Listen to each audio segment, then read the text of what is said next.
কে এই বৃদ্ধ নারী যাকে স্টেজে কেক কাটার জন্য প্রধানমন্ত্রী নিয়ে আসলেন?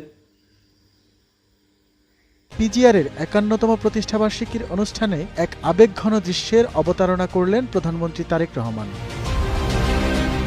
অনুষ্ঠানে কেক কাটার জন্য যখন তিন বাহিনীর প্রধানমন্ত্রীর দুপাশে এসে দাঁড়ালেন, ঠিক তখনই হাতের ইশারায় দর্শক সারিতে বসা এক সাধারণ বৃদ্ধ নারীকে মঞ্চে ডেকে নেন প্রধানমন্ত্রী। সেনাপ্রধান সহ উপস্থিত সবার মনে তখন তীব্র কৌতূহল, কে এই নারী? মঞ্চে নিয়ে আসার পর সেনাপ্রধান নিজে পেছনে সরে গিয়ে সম্মান জানিয়ে জায়গা করে দেন এবং প্রধানমন্ত্রী তারেক রহমান এই শ্রদ্ধেয় নারীকে সাথে নিয়েই কাটেন পিজিআরের কেক।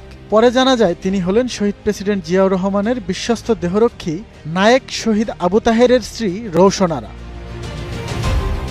ইতিহাস সাক্ষ্য দেয় ১৯৮১ সালের ৩০শে মে রাতে চট্টগ্রাম সার্কিট হাউসে যখন প্রেসিডেন্ট জিয়াউর রহমানকে নির্মমভাবে হত্যা করা হচ্ছিল, তখন নিজের জীবনের পরোয়া না করে প্রিয় নেতাকে রক্ষা করতে গিয়ে বুলেট বুকে পেতে নিয়েছিলেন বীর মুক্তিযোদ্ধা নায়েক আবু তাহের। বাবার প্রতি সেই বিশ্বস্ত দেহরক্ষীর সর্বোচ্চ ত্যাগের কথা ভুলে যাননি সন্তান তারেক রহমান।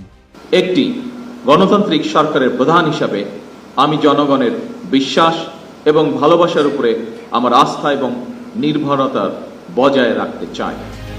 পিজিআরের এই বিশেষ দিনে শহীদ আবু তাহেরের পরিবারকে এই সর্বোচ্চ রাষ্ট্রীয় সম্মান দিয়ে তিনি প্রমাণ করলেন প্রকৃত রাষ্ট্রনায়কোচিত বিনয় ও আন্তরিকতা।